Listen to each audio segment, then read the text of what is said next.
Hello and welcome to my channel. My name is Vibha and this is the weekly series of the Hindu editorial vocab with the help of tricks. Last Sunday हमने previous week की vocab discuss की थी. अगर आपने वो video नहीं देखा है तो उसका लिंक मैंने डिस्क्रिप्शन बॉक्स में दे दिया है, आप वहां से देख सकते हैं. Now let's discuss this week's vocab and have a look at the first word. First word is aftermath. Aftermath क्या होता है? Aftermath is the situation that exists as a result of an important event. Aftermath क्या होता है? देखो, कोई भी एक इवेंट हुआ एंड यूजुअली कोई अनप्लेजेंट इवेंट या कोई भी बैड इवेंट हुआ, उससे जो रिजल्ट निकल कर आया, जो उससे सिचुएशन क्रिएट हुई, that is aftermath. For example, जैसे आप करंटली देख सकते हो, कोविड-19 क्राइसिस आया हुआ है, ठीक है. तो उसके अब कितने इफेक्ट्स हुए हैं, कितने उसके प्रभाव पड़े हैं, उससे हमारी इकोनॉमी पे असर पड़ा है, हमारी लाइफ्स पर असर पड़ा है, हम कहीं आ जा नहीं पा रहे हैं. तो ये सब क्या है? ये सब कोविड-19 का आफ्टरमैथ है. मतलब कोविड-19 एक अनप्लेजेंट इवेंट है, उससे ये सिचुएशन निकल कर आई है, उससे ये रिजल्ट निकल कर आया है एंड दैट इज आफ्टरमैथ. एक सेंटेंस से समझ सकते हैं हम इसे. It is a big challenge for the government to deal with the aftermath of COVID-19. Right? जैसे हमने बात की, COVID-19 के बाद अब जो ये आफ्टरमैथ आया है, इससे बाहर निकल पाना, इससे डील करना गवर्नमेंट के लिए एक बिग चैलेंज है. तो आप या तो किसी वर्ड को सेंटेंस में फ्रेम कर सकते हो, इससे आप याद रख सकते हो, या फिर आप कोई ना कोई ट्रिक बना सकते हो, उससे आप वर्ड को याद रख सकते हो. अब किसी को इस सेंटेंस से याद रहेगा है ना कि कोविड-19 जैसा कोई क्राइसिस आया था, उसका आफ्टरमैथ था, जिससे गवर्नमेंट को डील करने में बड़ी प्रॉब्लम हुई थी. तो आप इससे याद रख सकते हो, या फिर आप एक ट्रिक से इस वर्ड को याद रख सकते हो, after math exam result. Maths के एग्जाम के बाद का रिजल्ट, ठीक है. मैथ्स का एग्जाम हुआ, उसका जो रिजल्ट आया, उससे जो सिचुएशन क्रिएट हुई, दैट इज आफ्टर मैथ. तो आप किसी भी तरीके से याद रख सकते हो. आप अपनी तरफ से भी कोई सेंटेंस फ्रेम कर सकते हो जिससे आप इस वर्ड को याद रख पाओ. क्लियर? तो आफ्टर मैथ क्या होता है? किसी अनप्लेजेंट इवेंट के बाद का result. Clear? Next word is flinch. Flinch एक वर्ड होता है, एक वर्ब है. फ्लिंच का मतलब क्या होता है? Sudden movement with your face और body as a result of pain, fear, surprise. मतलब जब हम कभी डर जाते हैं या हम किसी पेन में होते हैं या हमें कोई सरप्राइज कर दे आकर, तो हमारी बॉडी से या हमारे फेस से जो एक मूवमेंट होता है, एक sudden movement, that is known as flinch. उसे हम कहते हैं फ्लिंच. अब एक सेंटेंस से आप इसको याद रख सकते हो, he didn't even flinch when the lion approached him. कि जब लायन ने उसको अप्रोच किया, जब एक शेर उसके पास आया, वो फ्लिंच तक भी नहीं हुआ. मतलब उसने बिल्कुल एक हल्की सी भी मूवमेंट उसने नहीं की. आप इस सेंटेंस से याद रख सकते हो. नहीं तो आप इसे कैसे याद रख सकते हो? इसकी ट्रिक क्या है? फ्लिंच में आपको क्या वर्ड दिख रहा है? इंच. आप देख सकते हो फ्लिंच में एक वर्ड है इंच. तो आप इसको एक ट्रिक से याद रख सकते हो, 1 इंच से मूवमेंट. 1 इंच का मूवमेंट मतलब हल्का सा मूवमेंट, एक सडन मूवमेंट. ठीक है, आप इसे याद रख सकते हो, 1 इंच का movement. Clear? Next word is deliberate. Deliberate word का मीनिंग क्या होता है? Done on purpose rather than by accident, और एक एडजेक्टिव है.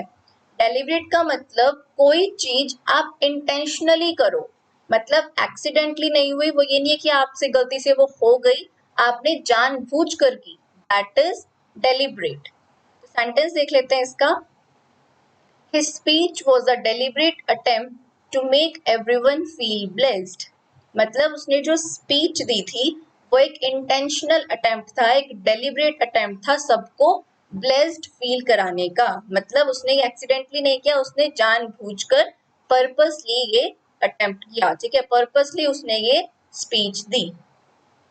अब आप इसे सेंटेंस से भी याद रख सकते हो, नहीं तो एक ट्रिक मैं बता रही हूँ, उससे आप इस वर्ड को लाइफ टाइम तक नहीं भूल पाओगे. वो ट्रिक क्या है? देखो, डेलिबरेट में आपको क्या वर्ड दिख रहा है? डेलिबरेट में आपको दिख रहा है डेली बार बार, आप इसे ऐसे याद रखोगे, डेली मतलब डेली, और इसे आप याद रखोगे बार बार। और एट, एट क्या होता है, ईट की सेकेंड फॉर्म होती है एट, आपने पढ़ा होगा ईट, एट, ईटन। तो डेलीब्रेट को आप कैसे याद रखोगे, देखो इसकी ट्रिक है, डेली बार बार ईट।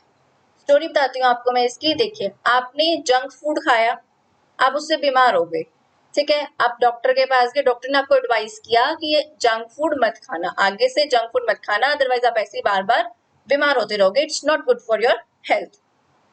आपने कहा नहीं, वो तो मैंने गलती से खा लिया था, ठीक है, दोस्तों वोस्तों के साथ गया, उन्होंने मुझे फोर्स किया तो मैंने खा लिया, पर आपने कहा कि चलो आगे से मैं नहीं खाऊंगा।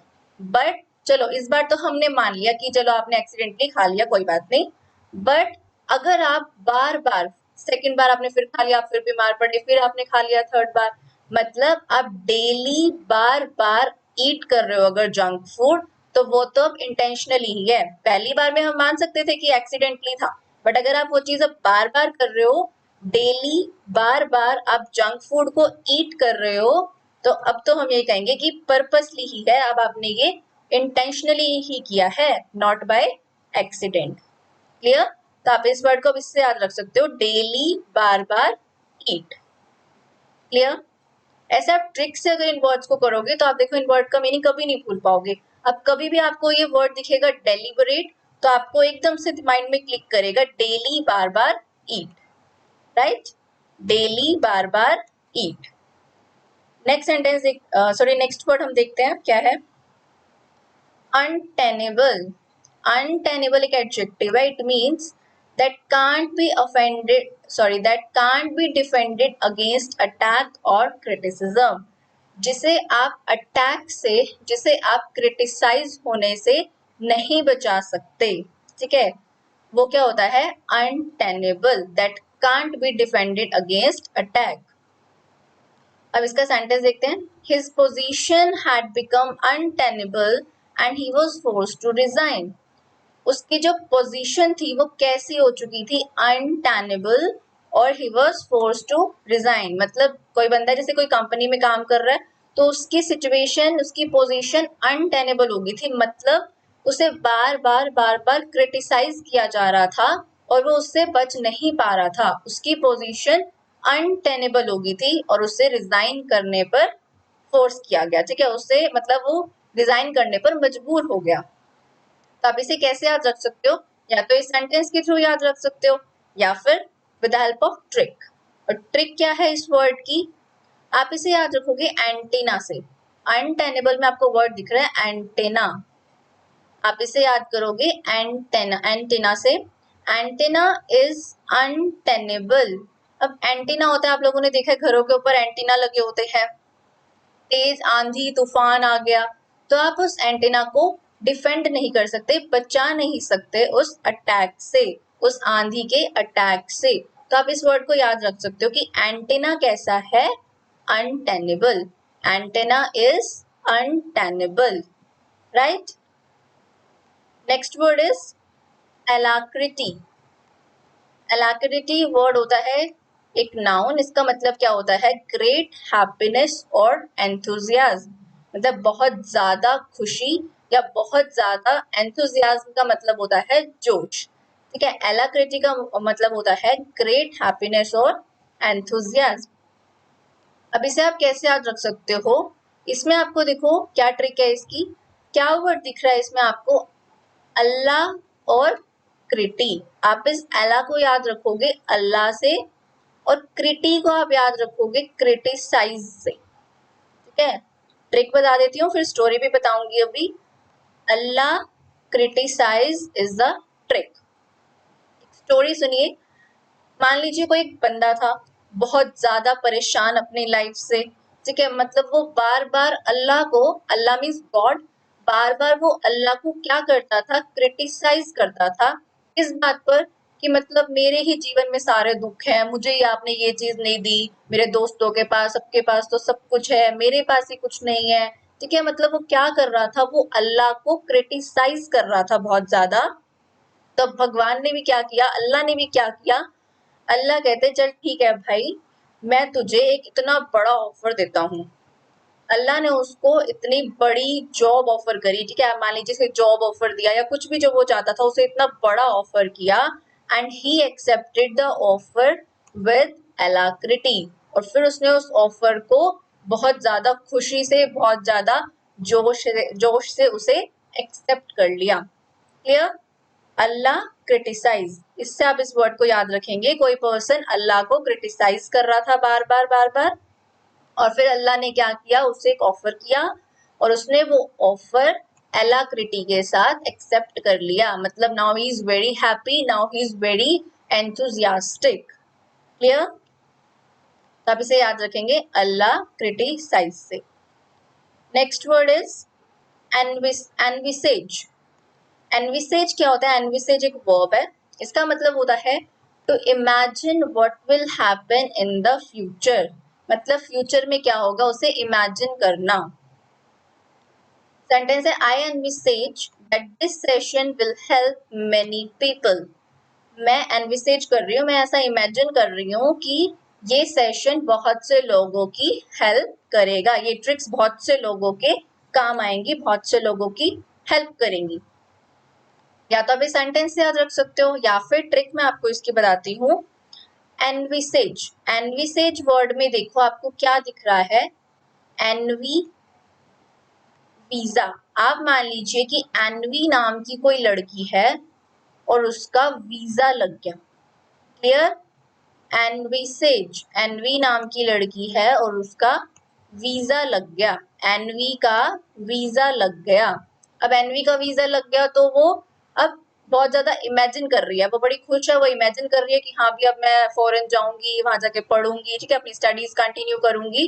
तो आप इसको इस तरह से याद रख सकते हो कि एनवी नाम की लड़की का वीजा लग गया and now she is imagining that what will happen in the future. Right? Next word is adhere. Adhere क्या होता है? अडेयर एक वर्ब है, इसका मतलब होता है टू स्टिक टू समथिंग, किसी चीज से चिपक जाना, टू स्टिक टू समथिंग। आप लोगों ने देखा होगा फेविकोल्स वगैरह पे एक वर्ड लिखा होता है एडहेसिव, ठीक है, उसी से ये वर्ड बना है adhere, to stick to something. अब इसे एक सेंटेंस से याद रख सकते हो, the photograph may not adhere properly if you do not use the correct glue. कि फोटोग्राफ जो है वो अच्छे से स्टिक नहीं हो पाएगी अगर तुमने सही ग्लू का इस्तेमाल नहीं किया तो। अब इस सेंटेंस से भी इसको याद रख सकते हो या अपनी तरफ से भी कोई सेंटेंस फ्रेम कर सकते हो, या फिर आप इसे ट्रिक से याद कर सकते हो, स्टिक एड हेयर। एडहेयर में आपको क्या दिख रहा है? Ad here. आप क्या कह रहे हो, इस एड को मुझे कहां पर पेस्ट करना है, इस एड को मुझे कहां पर स्टिक करना है?